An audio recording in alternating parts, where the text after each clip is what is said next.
Good morning, everyone. Welcome. I'm going to let those who are still arriving take their seats. Good morning. Good morning, all. Oh, you're a very obedient crowd. Silence has fallen without me even having to ask for it. Good morning, all. Guten Morgen, because we are, after all, in Germany. Good morning, Excellencies, distinguished speakers, esteemed participants. Welcome to all of you who are also following online. Welcome to the keynote session of the 2024 World Health Summit entitled Investing in Women's Health, Driving Global Development. There is more to the name, but I'll let you read it. I am Eliza Anyangwe, the managing editor of As Equals, CNN's reporting project that focuses on the causes and solutions to systemic gender inequality, and I am delighted to be your moderator of this session. 2024 marks the 30th anniversary of the Cairo International Conference on Population and Development, the ICPD. You'll hear more about that, where 179 nations together decided to prioritize reproductive rights, women's empowerment, and the reduction of inequalities. Against the backdrop of falling ODA, of multilateral support, growing polarization, what was achieved in Cairo 30 years ago is even more remarkable to contemplate today. But as we celebrate the progress of 30 years ago, we also recognize the significant challenges that remain, with health inequity gaps still vast. Today's session aims to underscore the pivotal role of women's health in the global development agenda and introduce key initiatives that are set to accelerate the progress for women and girls in developing countries. Together here, over the next 90 minutes, we will explore commitments and partnerships that advance women's health, reduce inequities, and accelerate innovation. And we are honored to have distinguished speakers leading that effort. So thank you all for joining us. I will invite you to clap many times, so let's have a practice now. Wonderful. Thank you. All right, but before I call them up, please watch this short video with me. The ICPD community is committed to delivering a world where every pregnancy is intended, every childbirth is safe, and every young person's potential is fulfilled. 3 decades ago, at the International Conference on Population and Development, 179 nations pledged to prioritize sexual and reproductive health and rights and reduce inequalities. Today, despite significant progress, inequities persist, and investments in women's health remain insufficient. Women's health is at the heart of sustainable development. Centering women empowers communities, it drives economies, and nurtures future generations. Now is the time to close gaps and build a world where every woman and girl thrives. As we mark 30 years of action, let's reaffirm our commitment to making women's health the cornerstone of global development for a brighter, more equitable future.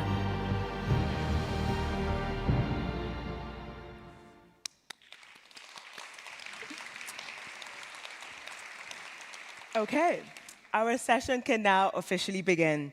Welcome again to the 2024 World Health Summit. You will now hear 4 opening keynotes and remarks from speakers distinguished by their leadership, experience, and commitment to advancing women's health. Please join me in inviting to the stage Her Excellency Svenja Schulze, Minister of the German Federal Ministry of Economic Cooperation and Development, and one of our co-chairs. Welcome up, Dr. Schulze.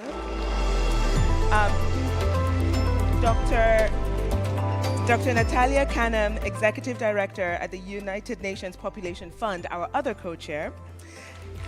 Thank you. It's a bit like a fashion parade. Each person one at a time coming up. Fantastic. Do not be intimidated by the stairs. Dr. Tedros Ghebreyesus, who is the Director General of the WHO, the World Health Organization. And finally, Ms. Glory Charles, a youth activist and innovator from Tanzania. Please welcome Glory.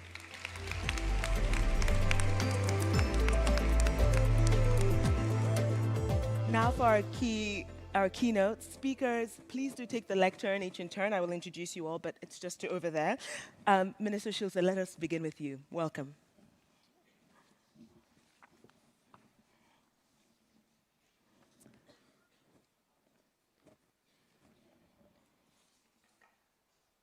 Ladies and gentlemen, distinguished colleagues, you just see that in the film before. Every girl has the right to choose her own path, and every woman has the right to decide for herself whether and who she will marry and when she wants to have children. That was the promise of the International Conference on Population and Development in Cairo in 1994. And since this conference, many things have become better. Fewer women and babies die in childbirth, more people have access to health, and even if there are still so many girls who become pregnant before they are 18, the numbers has decreased a lot over the last 30 years. Still, there are many people for whom the promise of Cairo has not yet materialized, and that is why today's event is so important. A warm welcome to you all, also on behalf of the United Nations Population Fund. As long-standing partners, the German Development Ministry and UNFPA have been working worldwide to strengthen the health and rights of women. Women like Mandeva from Togo, so that she will enjoy equal participation. Mandeva had an unplanned pregnancy when she was 17. She had had no sexual education. She knew nothing about family planning.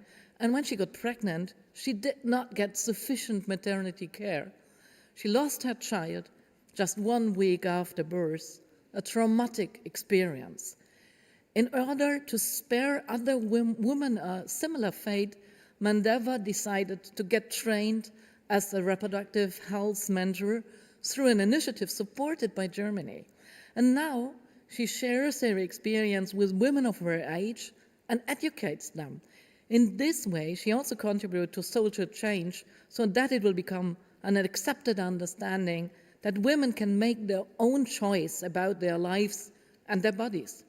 That women need access to health and modern family planning, which empowers them and benefits society as a whole. And this is precisely what my feminist development policy is about. And this also means putting a focus on diseases that have been neglected, but that often have severe social and health impact, especially for women and girls. Neglected tropical diseases, for instance. They affect women far more than men because women are more likely to be poor and because they are much more exposed to infectious agents, for instance, when they fetch water and when they look after their children. FGS is one such neglected disease. For such diseases, more money needs to be invested in research and treatment so that all people will enjoy equal participation in society. Much remains to be done to ensure the equal participation of women, girls, and marginalized groups. And ultimately, when all people enjoy equal participation, all of society benefits. Thank you.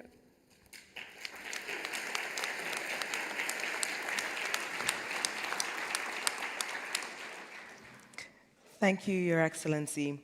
Some of those words that we just heard are themes that are going to be recurring, I'm sure, throughout this session. So let me invite up our next speaker, Dr. Kanem, to address us.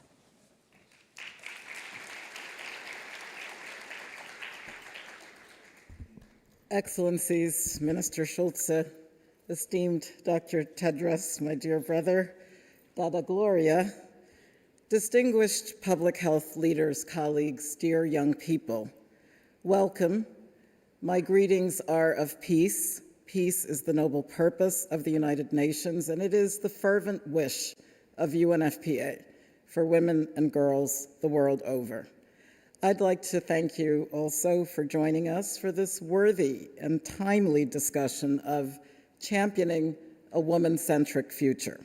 And this year, as we commemorate the 30th anniversary of ICPD, the International Conference on Population and Development, there is indeed much to celebrate. That groundbreaking ICPD program of action signaled that at long last, women are to be placed at the center of development. Reproductive health was named a big concern to be prioritized. Women's right to bodily autonomy and gender equality were recognized as essential for individual well-being and for sustainable development. And the adolescent girl took her place. Health education for the adolescent girl became visible in programming. And in the ensuing 3 decades since 1994, undeniable progress. The number of women using modern contraception doubled. Unintended pregnancy dropped by nearly 20%. Fewer girls became mothers during their own childhood, and since the year 2000, maternal deaths fell by nearly a third. Unfortunately, the pace of that progress is now slowing. By many measures, it has stalled completely and even retrogressed. Today, far better data systems allow us to more clearly discern the unacceptable rates at which women continue to die while giving life. Every 2 minutes, a woman dies from complications of pregnancy and childbirth. Why? And remember, the woman who dies in childbirth often is not a woman at all. She's a mere girl, married too early, pregnant too early. She didn't stand a chance. And every 2 minutes, another woman succumbs to cervical cancer, 2 more to breast cancer. Again, we ask, why? Reproductive health failures remain the leading cause of death and disability among women and girls in low and middle income countries, most fully preventable. So then why isn't more being done? One important reason, as UNFPA's State of World Population Report shows, is we don't sufficiently prioritize reaching people furthest behind first. For instance, a woman in a fragile health system is 130 times likelier to die from pregnancy complications than a woman with access to emergency obstetric care. Women of African descent and indigenous women have up to a 6-fold risk of maternal mortality compared to the reference population. Discrimination and disrespect lead to inadequate care and treatment, hence heightened mortality. Inequality skews health outcomes. It's a picture that must change from primary care on upward, from before the moment of birth, starting with prenatal care, right through the life cycle, into menopause, and hopefully a ripe old age of healthy longevity. So to change the picture, what's the catalyst? There is a clear answer. Invest in women's health to drive global development. For better individual health and well-being, yes. For happier, healthier families, and for more stable, sustainable economies and communities. And we must start by redoubling investments for comprehensive universal health care, grounded in both human rights and science, because $1 invested in reproductive health returns up to 120 through helping girls finish school and by boosting women's workplace participation, thereby adding trillions to the global economy. And the businesses that support gender equality and employee health are proven to thrive. Higher productivity, lower turnover and absenteeism, and more company loyalty.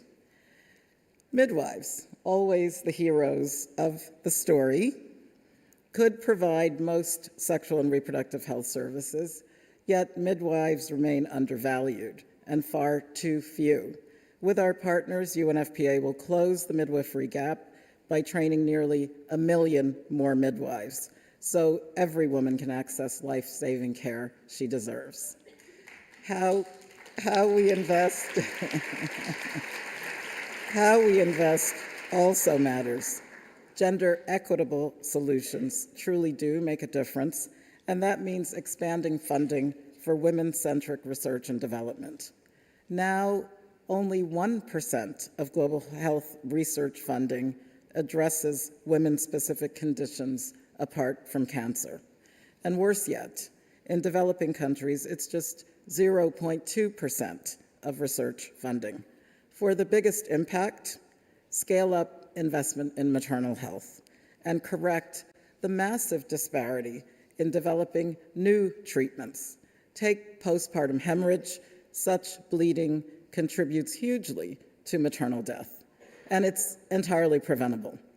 Yet, in 3 decades since Cairo ICPD, only 2 new medicines address it. Excellencies, dear colleagues, certainly we can and must do better. Working together, we can shift the status quo. And in a world grappling with distrust, polarization, and science deniers, and an avalanche of misinformation and disinformation, this year's summit theme, Building Trust for a Healthier World, is apt. It's relevant. It's needed. Trust is the foundation upon which we build resilient health systems, peaceful societies, and an equitable, sustainable common future. And that trust will be earned through our actions. Today, billions still lack access to basic nutrition, health care, hygiene, leaving them vulnerable and exposed without a safety net. 1 in 3 women in her lifetime will be subjected to sexual and gender-based violence, harassment, or abuse, left to pick up the pieces and deal with the indelible consequences of that assault on her dignity. The COVID pandemic exposed the cracks and the chasms, really, in health systems, underscoring that equitable health care is not a luxury. It's an urgent necessity and a fundamental human right.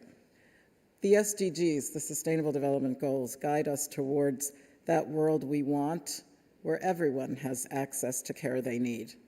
And it was Dr. Nafis Sadiq of UNFPA, presiding over the Cairo ICPD, who stated, "The first mark of respect for women is support for their reproductive rights.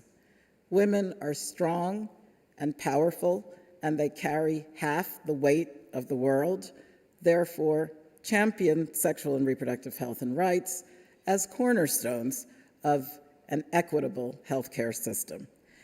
So to close, at UNFPA, we've looked at the evidence, we've studied the numbers, and understand that those numbers represent real people in real communities with real needs. And we further understand that the greatest potential solutions will be women-centered solutions.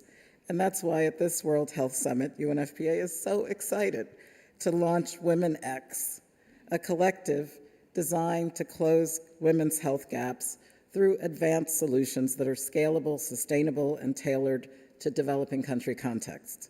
Partnering with CIF, the Children's Investment Fund Foundation, Organon, and the government of Germany. Tomorrow, UNFPA proudly inaugurates the very first WomenX Collective Hub right here in Berlin at Charité, a global leader in medical research. Leveraging UNFPA's global presence and partnerships and expertise, the WomenX Collective will identify, deploy, and scale up the most promising solutions of greatest impact. And our goal is simple: deliver better health outcomes for women and girls. Do it through policy engagement, sustainable financing, and always strategic partnerships and collaboration. That's why I ask you to help UNFPA and the United Nations to build and bolster the trust. Together, through action, innovation, and commitment, we will finally achieve a more peaceful, equitable, healthy, and prosperous world for women and indeed for everyone. Thank you.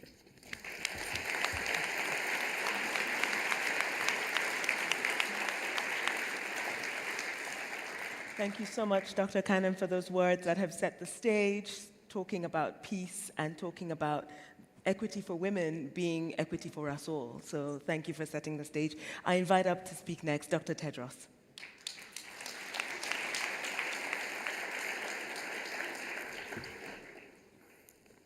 Thank you. Thank you, Eliza. You reminded me of my time when I was a technician. I studied immunology, and ELISA was one thing I was doing every now and then. That's immunolinked immunosorbent assay, until I got tired of it. So when she told me her name, ELISA, I said, oh, I'm not going back there. My panelists, Minister Schultz, Natalia, Gloria, dear colleagues and friends, today we gather not just to commemorate 30 years of the International Conference on Population and Development, but to ignite a movement that recognizes the essential role of women's health in global development. Investing in women's health is not merely a moral imperative. It's a strategic necessity for achieving sustainable development and fostering equity across the globe. Investing in women's health is not just about addressing health disparities. It's about unlocking a powerful catalyst for development. It means investing in women is about the development of all of us. It's about when we prioritize the health of women, we create a ripple effect that benefits families, communities, and entire nations. Women's health is shaped, as you know, by many biological and social factors.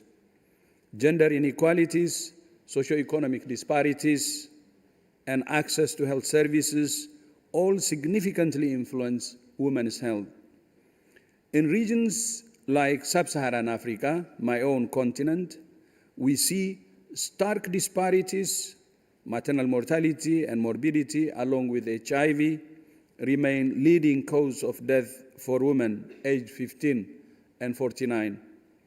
These statistics are not just numbers. They represent lives lost and futures unrealized. Despite women living longer than men on average, the quality of life for many is marred by injustice and inequities.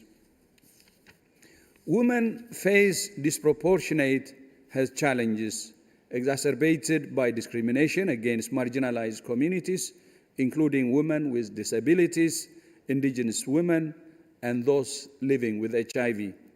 1 in 3 women experience intimate partner violence or sexual violence in their lifetime.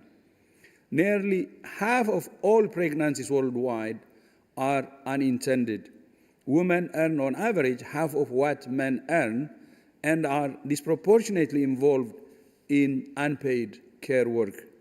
Yet, the most transformative contributor to women's participation in the workforce over the last 3 decades has been access to contraception. The COVID-19 pandemic has exacerbated these challenges. Historically, women's health has been perceived through a narrow lens primarily focused on reproductive capabilities. However, we must adopt a comprehensive approach that considers the full spectrum of women's health needs and priorities. We also recognize the significant knowledge gaps that persist in the field of women's health. Many clinical practices still regard male bodies as the standard, affecting diagnostics and treatment protocols. For instance, menstrual disorders like endometriosis are poorly understood, leading to inadequate management and significant health costs. Investing in proper diagnosis and treatment can not only alleviate suffering, but also reduce economic burdens on health systems. One of the key issues we need to address is nutrition. Poor nutritional practices before, during, and after pregnancy lead to severe complications, including low birth weight, affecting nearly 20 million infants annually. These infants face a higher risk of infections, developmental delays, and chronic diseases. On the flip side, issues like overweight and obesity present significant health risks for women, increasing susceptibility to non-communicable diseases such as diabetes and hypertension. While effective interventions exist, investment and innovation are vital to reach women and meet their unique nutritional needs. As we commemorate ICPD's 30 years, we acknowledge the strides made in reproductive health and rights. The use of modern contraceptives has increased significantly. However, progress in reducing maternal mortality has stagnated in 131 countries. This reflects a broader issue. While we may have made investments, a holistic response is still needed to address sexual and reproductive health across the life course. Ensuring women's health translates to unlocking a significant untapped resource for the world. Thank you all for your commitment to addressing the unique needs of women at every stage of their lives, ensuring they have agency, autonomy, and opportunities to thrive. I thank you. Vielen Dank.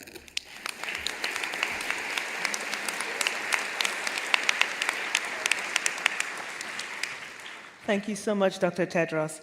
Before I introduce our next speaker, I just wanted to say, listening to all of the speakers, I'm sure, like you who work on these issues all the time, and like me who reports on them every day, you're familiar with everything that you've heard, but it is so crucial that we are reminded of these statistics because they need to drive action. Dr. Kahneman, I was struck by the question you asked, which was why? And we have to keep asking ourselves, why do we accept such galling inequalities, such stark differences, and what are we going to do about them? And so it is really wonderful to hear of the leadership from this stage. So from leadership in government and multilateral agencies, we pivot to youth leadership, and a first-hand account of how one young woman's life can change what she's able to do as she's able to exercise her rights and make her own choices. Please again, welcome up to the lectern, youth activist and innovator from Tanzania, Gloria Charles. Karibuni.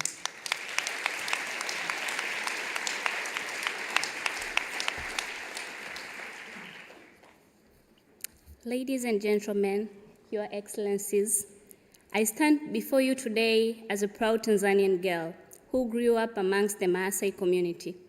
In my village, the rites of passage for girls were predetermined long before we could even dream of what our future might hold.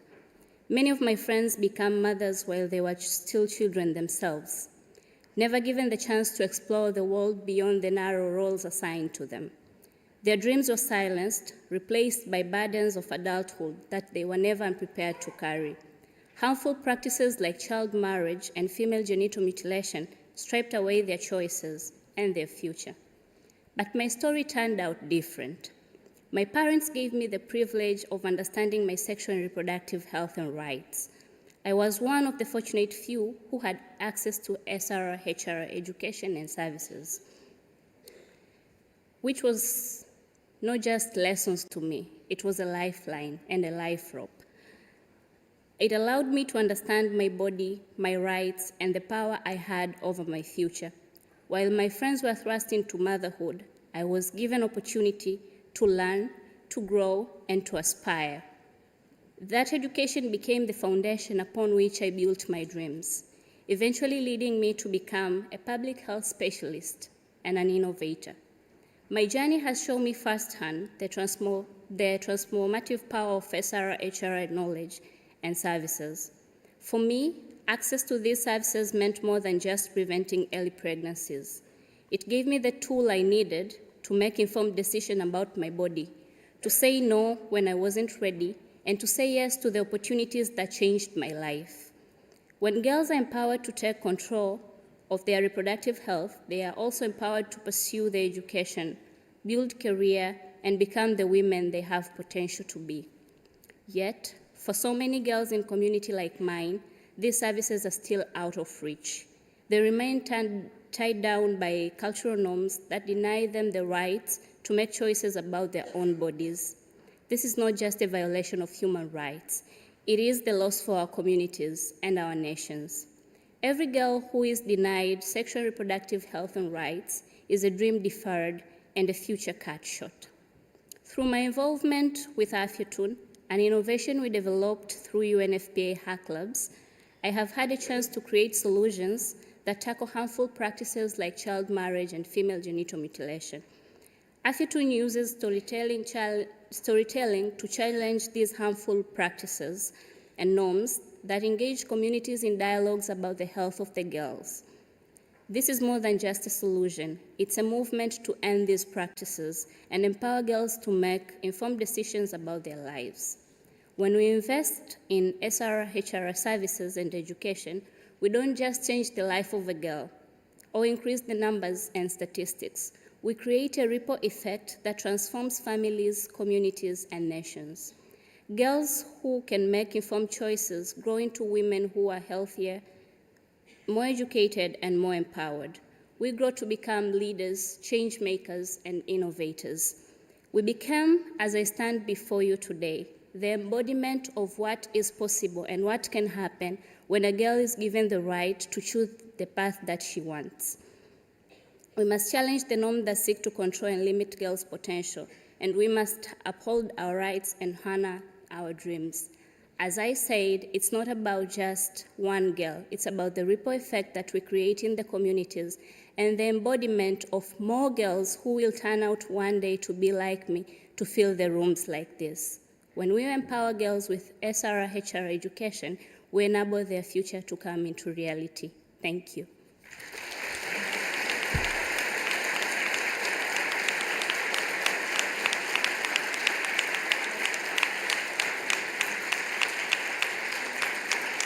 Thank you, Glory. Thank you to you, our four speakers. From each of you, I, if no one else, has learned the value of leadership, the leadership that we need to see, whether it is moral, financial, at the community level. But I've also learned about the importance of story, and whether it was the example that Minister Schulze gave of the woman in Togo, or the story that you have just shared, Glory, it is important that we remember that as human beings, it is to other people's stories that we connect, and it is stories that re-energize us to keep acting to close the gaps that remain in women's health. So in short, the ICPD program of action is not just about numbers, it is about people and their stories. So again, I would like to thank you all, starting from the end, Glory Charles, Dr. Tedros, Dr. Canham, and Minister Schulze. Thank you for joining me on stage. I would like to ask that one of you stays here with me. Unfortunately for you, it is you I have chosen. But thank you. A big round of applause to our speakers.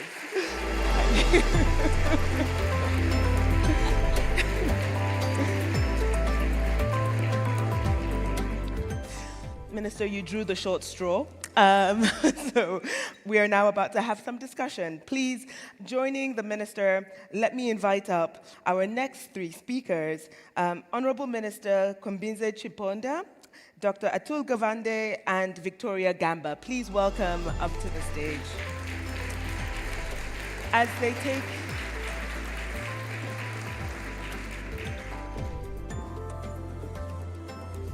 Hi, welcome. Please just sit, because they haven't changed the name tags. It doesn't really matter. As they're taking their seats, we will just have a quick change of name places so that we know who is speaking. I can't be Dr. Tedros. Or we can all live our wildest dreams of being Dr. Tedros for the morning.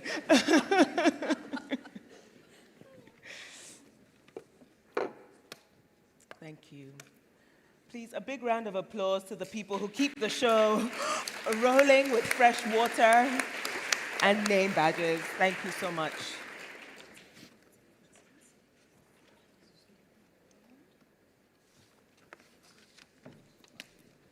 All right, so our first discussion session, I can start to set it up as names are being changed. We're about to have a short discussion entitled Leave No One Behind in Women's Health. The opening sessions have pretty much set out why that is important. So we have seen so much progress over the last 30 years. Access to contraception, as you have heard, has increased. Maternal mortality rates have decreased. And awareness of reproductive cancers is on the rise. However, again, in repeating what you have heard, that progress has been unequal, and not everybody enjoys equitable access, and multiple concurrent global crises have only exacerbated the challenges. So just to get to what our speakers are going to address, the health needs of women and girls requires investment, innovation, and collaboration. So let's talk about how it is we leave no one behind. I didn't introduce them in full. Dr. Schulze, Minister, I've already introduced you, so if you don't mind, I'll introduce our other speakers. Honorable Minister Chiponda is the Minister of Health from Malawi. Welcome. Dr. Atul Gawande is the Assistant Administrator at the United States Agency for International Development. And joining him, and we will of course hear from you a little bit later on in this segment, is Dr. Victoria Gamba, a gynecologist at the University of Nairobi in Kenya. Thank you. Please welcome them all again. So, first question. Germany actively promotes what you call, and we heard you talk about that, Minister Schulze, a feminist development policy. I was scribbling, wanting to know more. So what does that mean exactly for Germany? What does the Ministry of Economic Cooperation and Development do to improve the health of women and girls? Yeah, thank you very much for that question. We just heard before about the inequalities in the world, and there is a threat to societies, and I think we have everything on board to do better and to enhance societies and bring them forwards. And this year, around 70 million girls will be born. And we need to change their lives. They need to have their own decision about their body, and they need to have the reproductive rights. We see what that means for every single girl. I found it very impressive what Gloria told us before. So that is what I do in my ministry. I want to make sure that people have access to sexual education, to contraceptives, to professional support during childbirth, to neonatal care. And we see that if we join our forces, we can be successful, we can make a difference in the world and bringing such things forward. For example, within the space of around 10 years, we supported more than 50,000 skilled health workers, and that makes a difference on the ground for the people there, and therefore it is important to continue with that.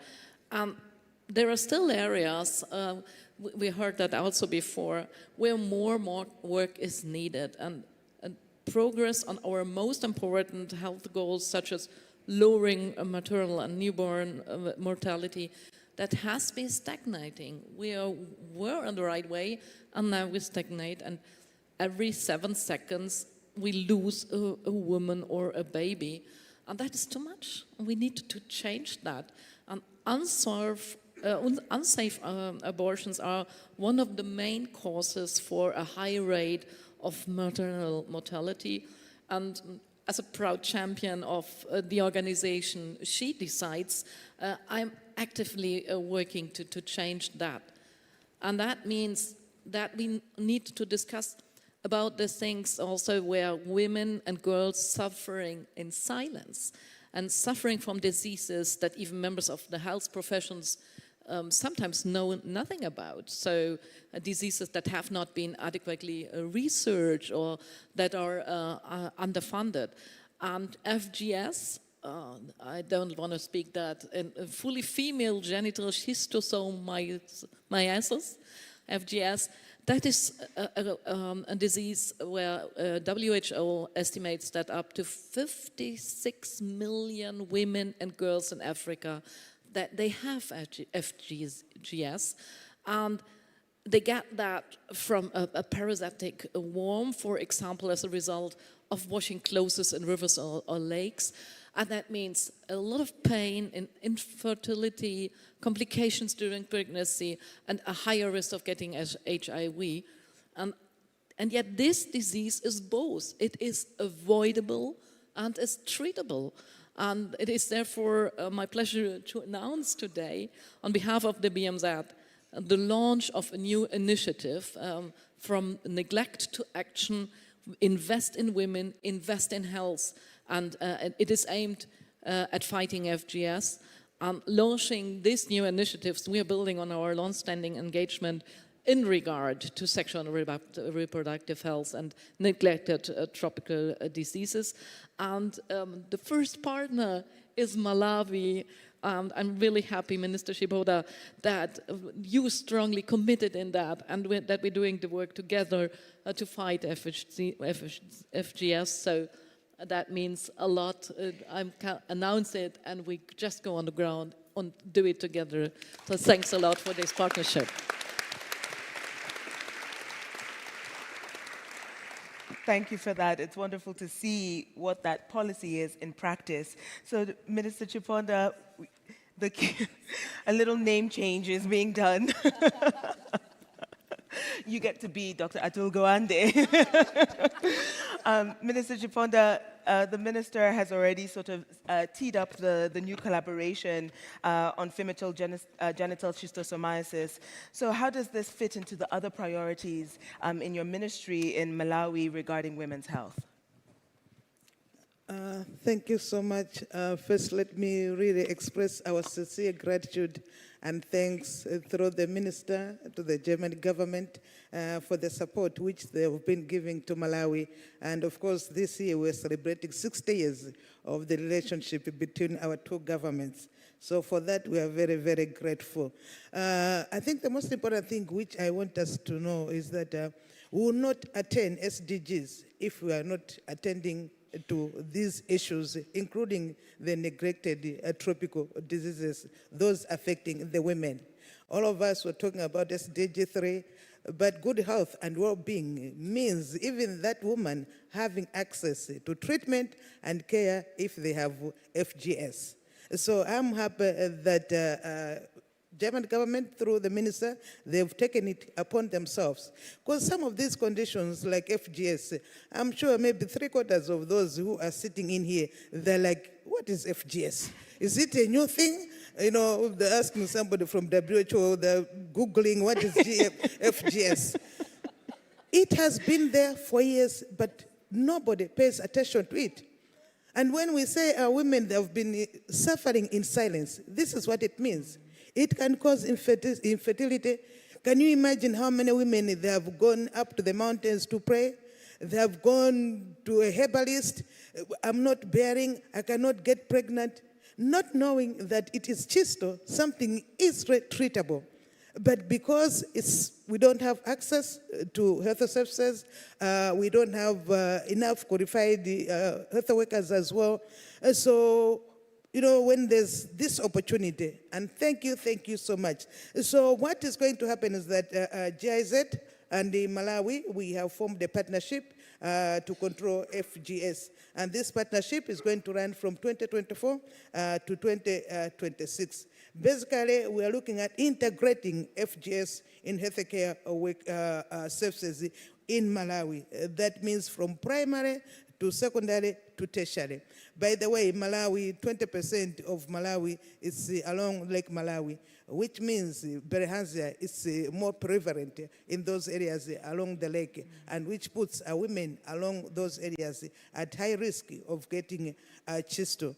So in this partnership, we'll be able to build capacity of the healthcare workers for prevention, detection, and treatment as well. But we're also going to raise awareness of the female genital chisto among the populations as well. But also we're going to empower affected communities, especially the women, to prevent the transmission of the chisto, but also to seek treatment earlier when they have expected of FGS, and also reduce the stigma of FGS. You know, anything which is genital, you know, there's a secret around it, which increases the risks to the women as well. But if we increase the awareness, community engagement, to say, you know, there is hope. When you have it, there's a treatment. It's nothing to be afraid of. It's nothing to be hide. You know, there is treatment, and that is really is going to help. So really, let me once again express our gratitude to the German government for this rare opportunity which we can contain and also control FGS, but also with the integration of issues like cervical cancer. If you have a healthcare worker, they do cervical cancer. At the same time, they also do FGS. It will be a win-win situation for us. Thank you. Thank you so much.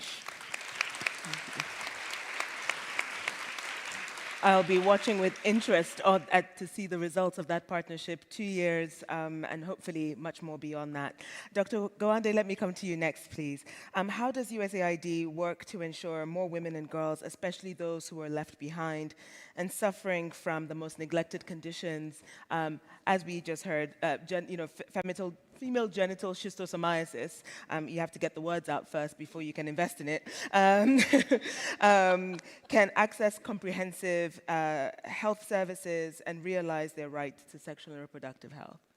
Well, let me start by saying there are multiple ways the U.S. government manages to make a difference in sexual rights and women's health. Number one is going to the theme of this whole program. We invest in women's health. And we are incredibly proud to be consistently the largest bilateral donor towards family planning assistance and sexual rights and reproductive health. We are committed to supporting the agenda, and we have been from the very start of the Biden-Harris administration. It's reflected in their last year's budget of $607 million in funding in the last fiscal year, where we're investing in family planning, global assistance, and SRHR. I want to take it a step further. I know everybody's thinking about the upcoming election, right? The elephant in the room. What I want to point out is that during the last decades, this has consistently been Republicans and Democrats supporting across the spectrum the work in this space. There are areas of conflict, no question, and many aspects of this agenda can be under threat at any moment. But over time, the United States has been there consistently, and I want to emphasize that. It makes a difference that there are many parts of the community across the world that are raising their voices to insist that this be a continued commitment around the world. The second part I want to emphasize here is that we're making a difference in the work we're doing by emphasizing that this is that the components of sexual and reproductive health services are basic components of primary health care, that these are they are a necessary part of universal health coverage services and advancement of health systems as a whole. And the work we're talking about with FGS brings it home. The U.S. is also the largest bilateral contributor to neglected tropical disease elimination, including schistosomiasis. Now, these two programs cannot exist apart. The FGS, to explain a little bit more, and Minister Chapanda expressed it beautifully, the difference it makes in women's lives. It is a chronic parasitic disease that affects the reproductive organs. It produces a pelvic and vaginal pain, can produce pelvic and vaginal discharge.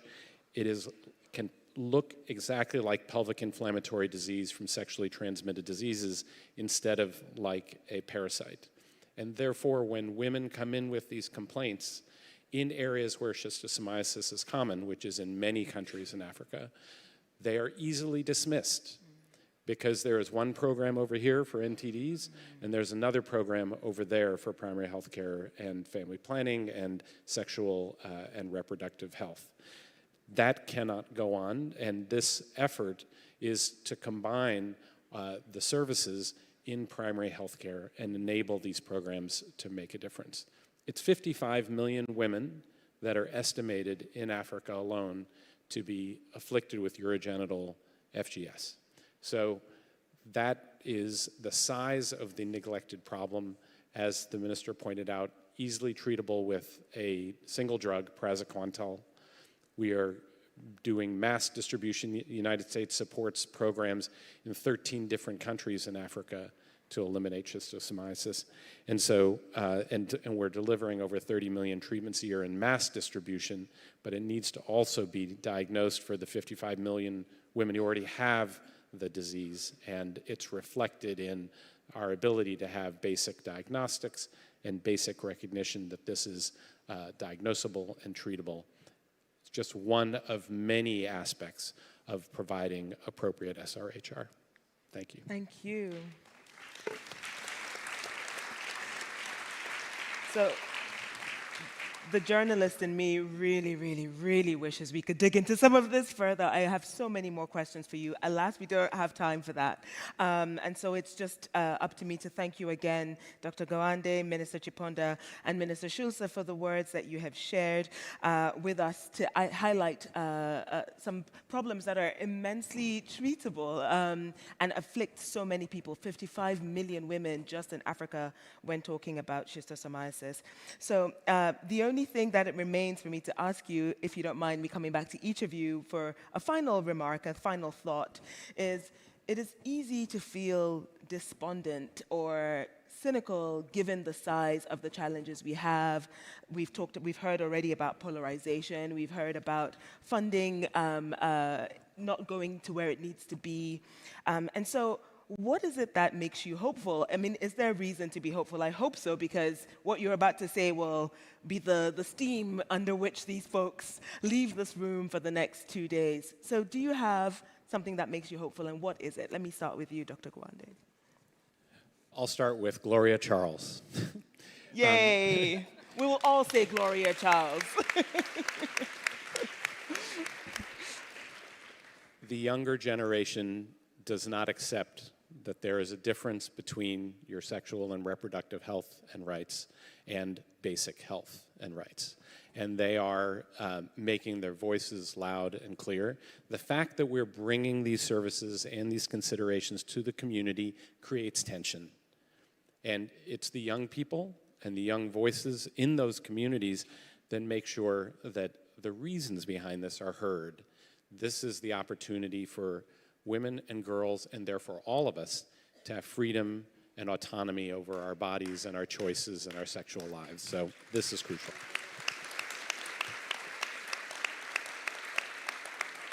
Minister Chiponda. Thank you so much. So for me, really what gives me hope or what keeps me going amidst all the crises is exactly what is happening here. The German government hosting the World Health Summit and partnering with us. They did not say, no, the female genital cysto is not our problem. No, they said, no, if it is Malawi's problem, it is our problem. The CSOs who are here, our youth who are here, giving us the platform to network, to collaborate, to discuss. That is what gives me hope, that no, we are together in this. I'm not alone, no. I'm with my sister here, and I'm with my brother here, and I'm with my daughter there. And that gives me hope. Thank you. Thank you.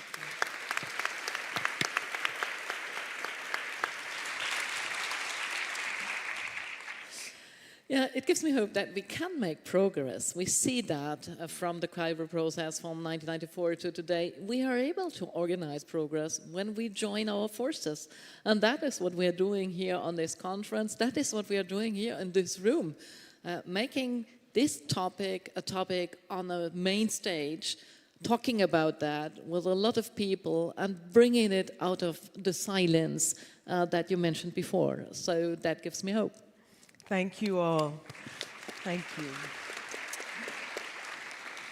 I think, Victoria, that is a wonderful segue to you now, if I may. I'm also curious, though it's not part of the agenda, what gives you hope? So if you are addressing us, please also tell us that, because I think it's important to have radical hope, not a kind of, rose-tinted hope, but a hope that actually, if we persevere in something, we can actually change it. So please do share with us your perspective from Kenya, and then we can end this part of our session, please.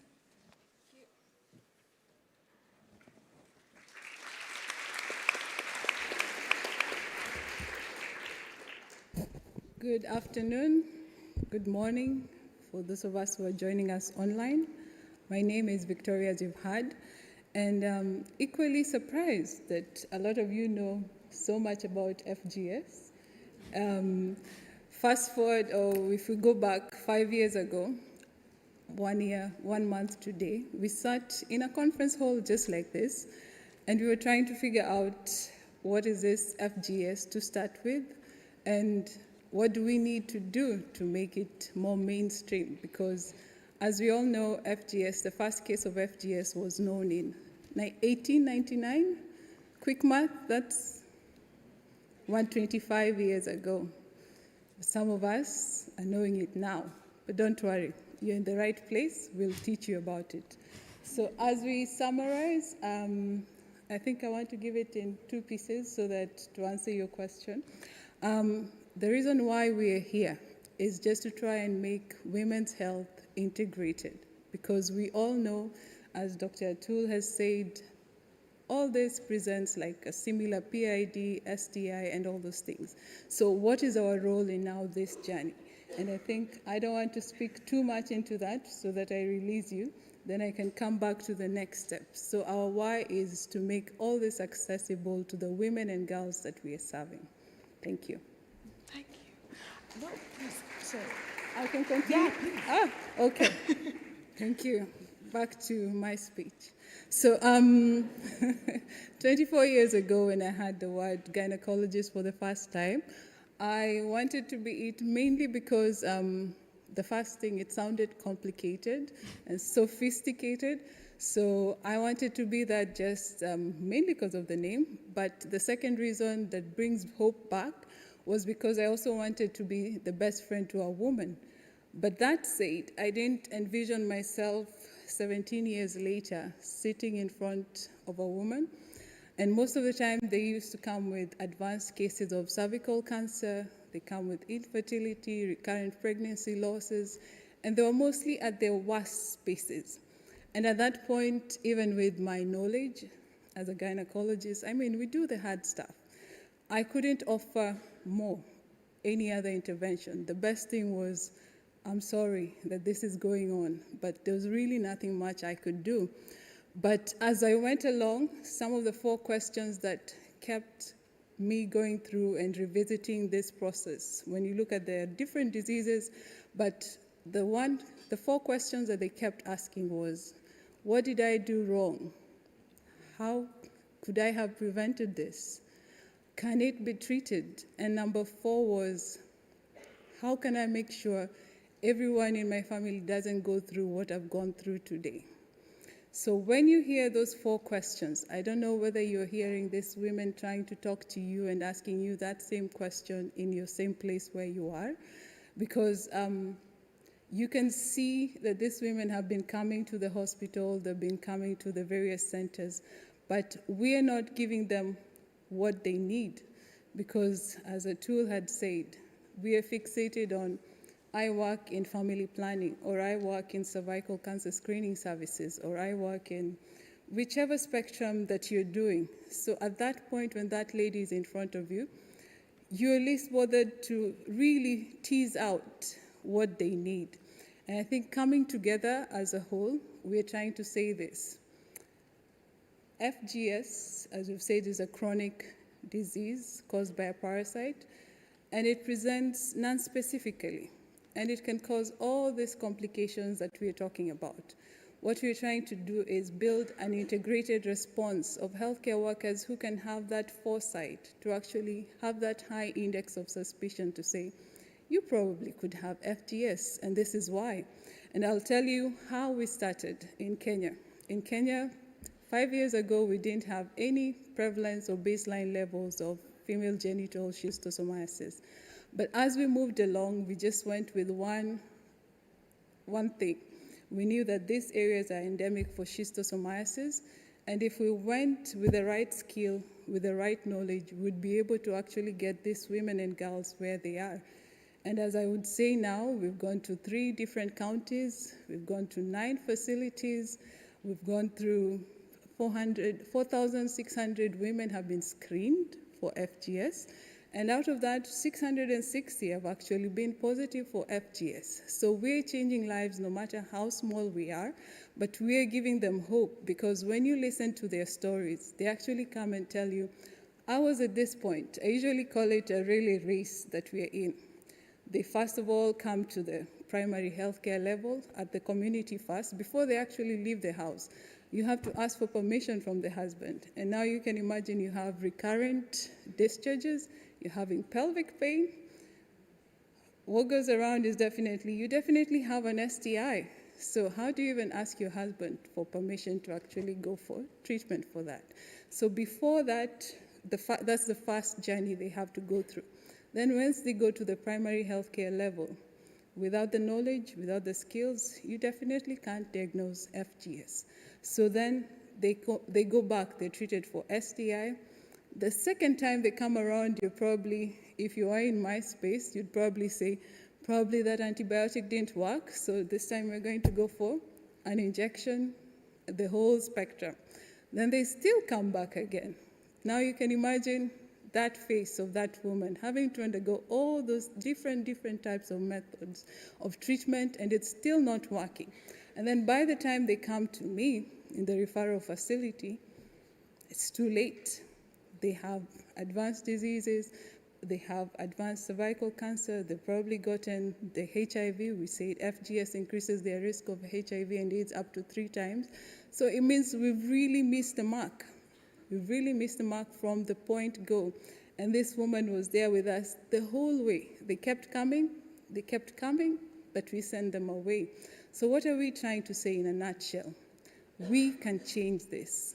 I think you can see from the 4 questions that are posed that these women are actually asking, what can you do before all this comes? And that's when we don't normally do it in terms of investing in women's health. We are more into how do we treat? But these women are asking you, how can we prevent this from the start? And this is where now we can work, all of us together, because it's a development issue. I'm sure the number of times I've looked at the water bodies when we go to any of those hospitals, I can tell you with my medical knowledge, I really don't know how to make that water safe. But when we ask our development partners, you probably can help us to make it safe. So that said, we all have a role to play in this journey of ending FGS. And before I leave, I just want us to say female genital schistosomiasis in full, because I know I am a trainer, I am a teacher, but I know most times most people it's a tongue twister. So please, if I may ask, can we all say female genital schistosomiasis? Let's start. Female? I didn't hear that. The last part, I didn't quite hear it. Please, I didn't quite hear it quite well. Just say schistosomiasis. Schistosomiasis. Are we going to end it? Yes. Thank you.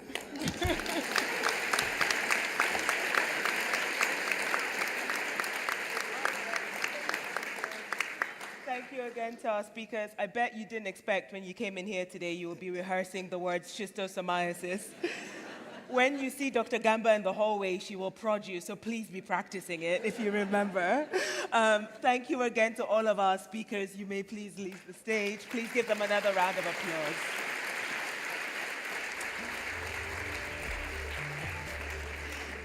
All right, wonderful. Okay, how are you all doing in the crowd?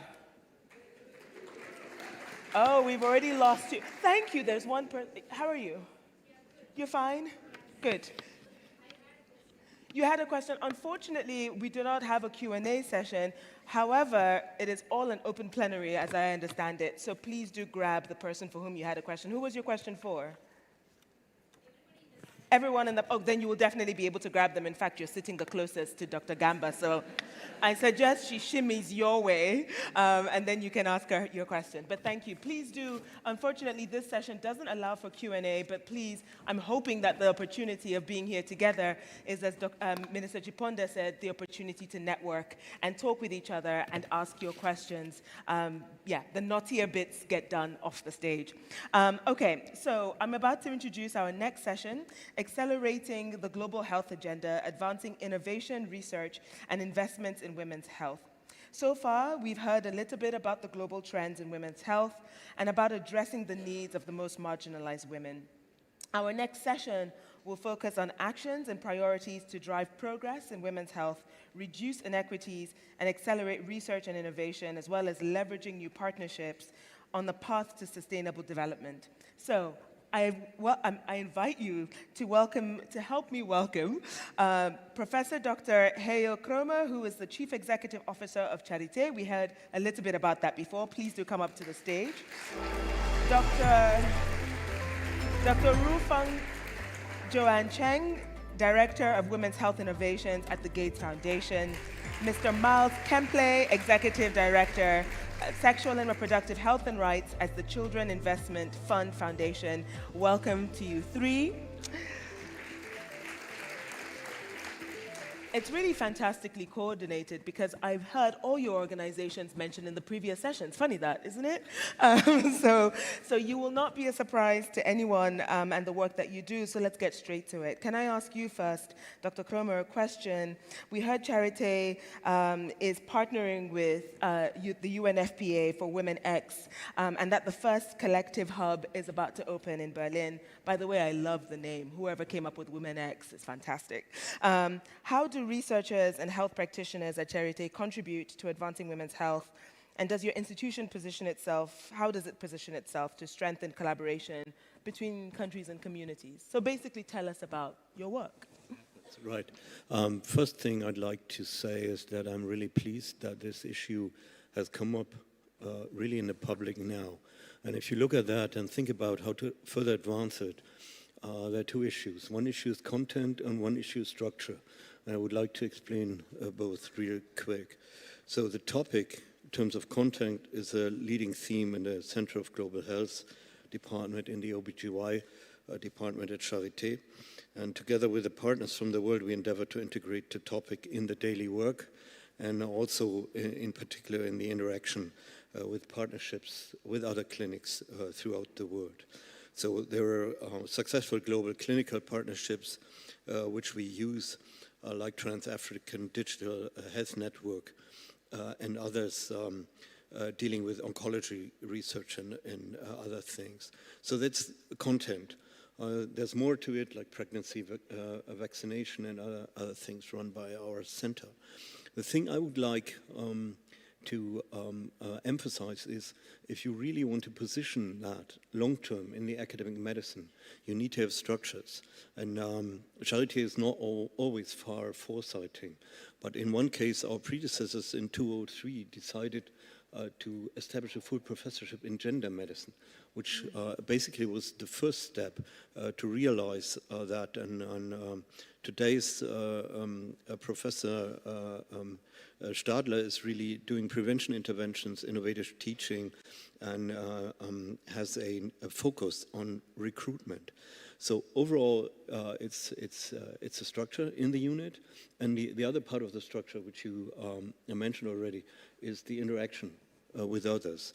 And I think there's a collaborative approach really essential. And like today at WHS, we put it in the public eye. And we are particularly happy at Charité about the arrival of the UNFPA at Berlin.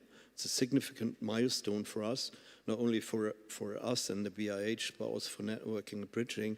And I'm really pleased that we have the close partnership with you and that we are hosting, you liked already the name, the WomenX Collective Berlin Hub at Charité, which will be open tomorrow.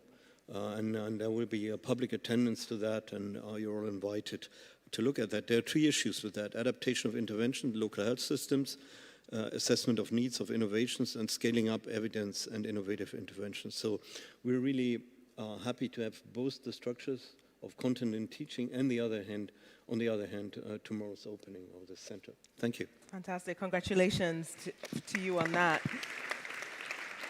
Dr. Cheng, from academia and research to philanthropy, how can targeted investments help drive progress in addressing both basic needs and advanced health solutions, as we've been hearing about the great need for? Thank you for that question, Eliza, and thank you to the organizers for inviting me to share my perspectives on this topic. Congratulations on UNFPA and the WomenX Collective, and to the honorable ministers of Germany and Malawi for the collaboration on FGS. It's really wonderful to hear.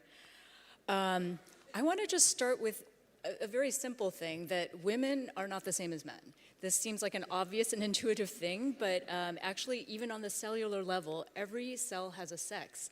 And the X chromosome is actually, which women have 2 of, is larger and has more genes on it than the Y chromosome. There's 9 times as many genes on the X chromosome than the Y chromosome.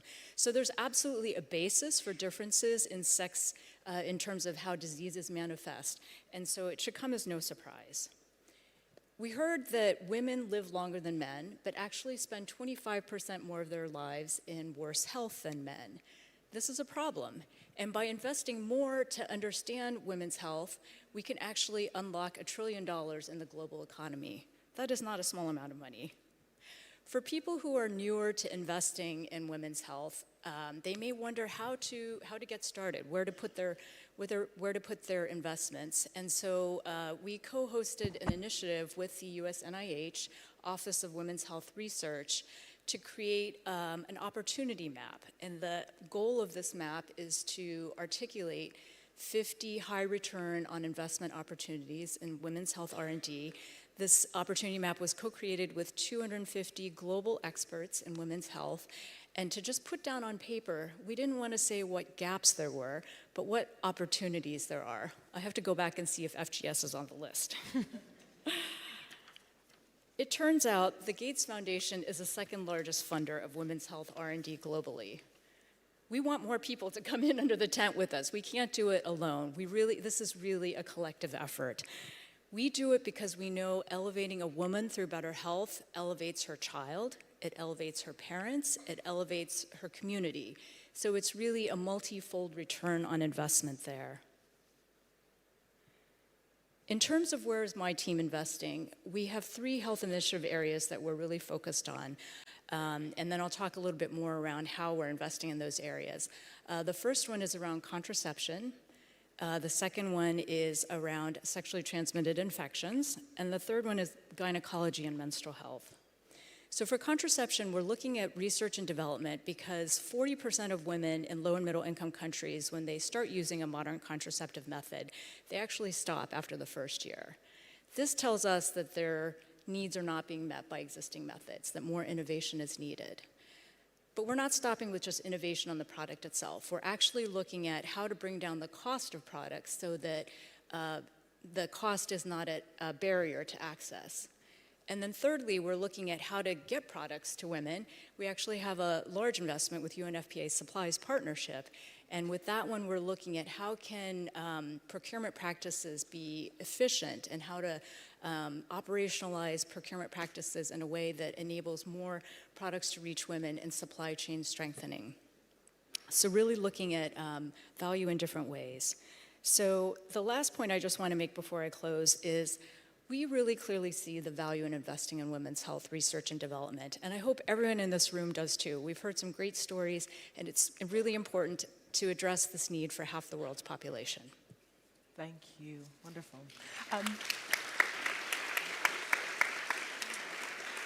Miles, can I come to you next?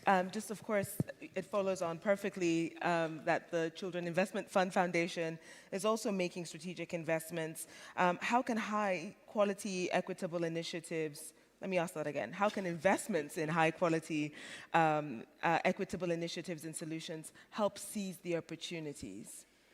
Well, thanks, Eliza, and thank you also for inviting SIF to be on this panel.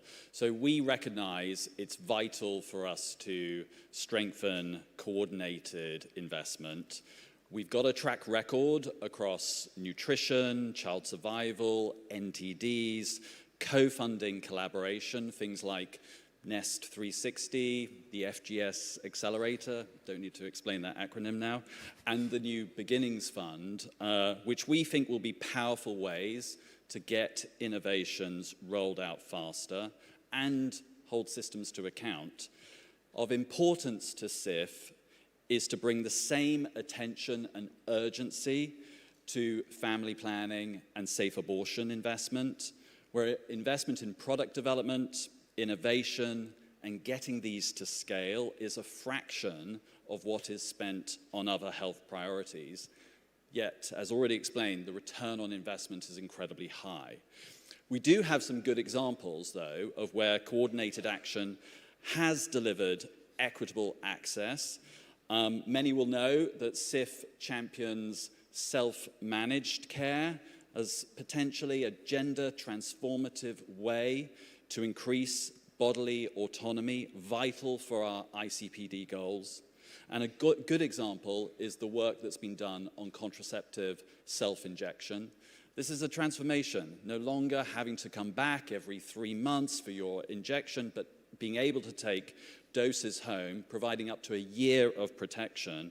It's one of the most important innovations in family planning, increasing continuation, and can save health systems valuable resources. In 2024, more than 6 million, mainly young women, are using this for their family planning, of which almost a quarter will be self-injecting. And that's up from less than 1% in 2019. Now, over 55 countries are doing this, but countries that have made the greatest progress are those that have prioritized collaboration. Countries like Malawi, where self-injection is over 33%, and in my own country, the UK's NHS is using the lessons from the Malawi model to understand how to make that service more accessible. So we need to build.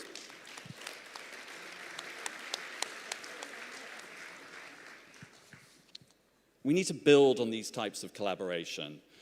We need to leverage our respective strengths. As a private foundation, we should be taking more risks. That's why we do increase our investments in R&D.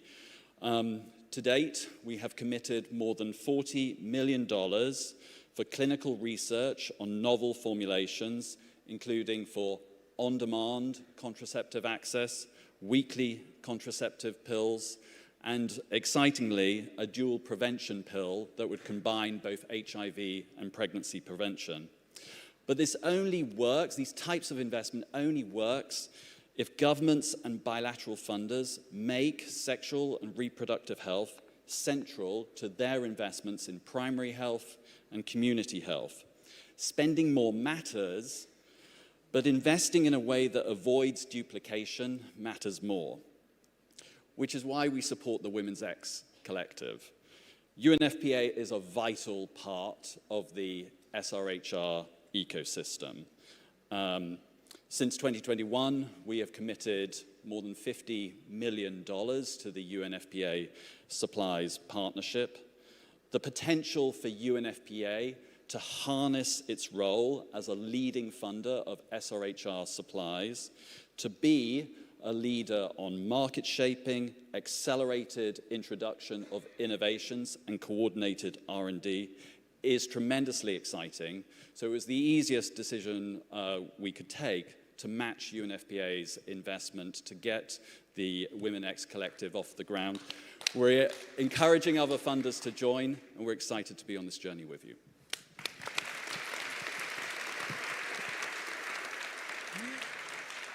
Please keep the mic, Miles, because I would like to ask again in the same sort of format as before, a final question to each of you.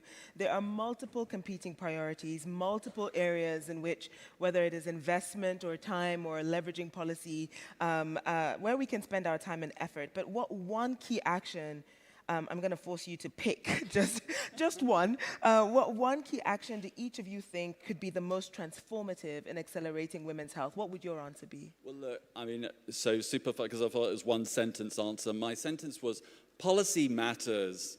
Countries that are working to reduce access barriers to contraception, to safe abortion care, will save lives, and investment should follow those decisions.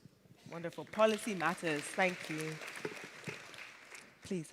Yeah, so we already learned how to say female genital schistosomiasis, but my first point was actually two actions. One, let's normalize the conversation. Let's not talk about women's health in a stigmatized way, in hushed secretive voices. Let's remove the stigma, bring it in the open. Women's health is health. Let's just openly address it. Women's health is health. Yeah. And your second piece. My second piece was we need to center the work around women. We need representation. We need the voices of women heard. We have great leadership here in Germany and in Malawi and other countries as well, but that needs to pull through into other areas. In academia, as an example, 18% of department chairs are women. What we see being taught in medical schools is 1 hour spent on menopause in 4 years of the curriculum. In research and development in pharma, globally 2% of R&D leaders are women, and we see 4% of pharma R&D budgets spent on women's health conditions. And when we look at publications, scientific journals, the chief editors-in-chief of those journals, 8% of them are women. So these are people who are making decisions about what is funded, what is published, what will be researched. We need women at the table, we need their voices to be heard, and we need the work to be centered around them. Wonderful, thank you. Professor Kermer. Well, that was a bit more than one sentence, and I would like, don't worry. I would like to take something out of this in a particular way.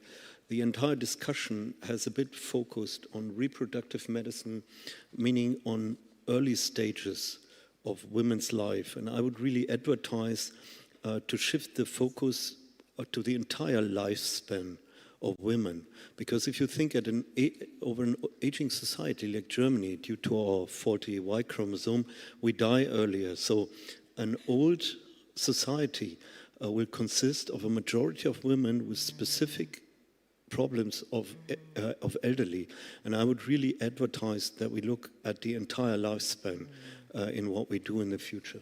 That's fantastic. Thank you all.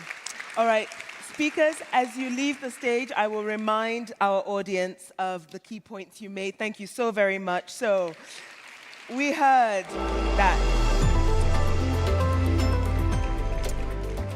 that policy matters. We heard that we should bring women into the mainstream, that women's health is health. And we heard that we should think about the entire lifespan of a woman and not just, at the earlier stages, especially in the years in which she is reproductive. So thank you for all of that. Those are really strong points that we take away with us. We are about to close. May I please welcome up to give a closing remark to you all, again, Dr. Natalia Kanem. Please do to close us out.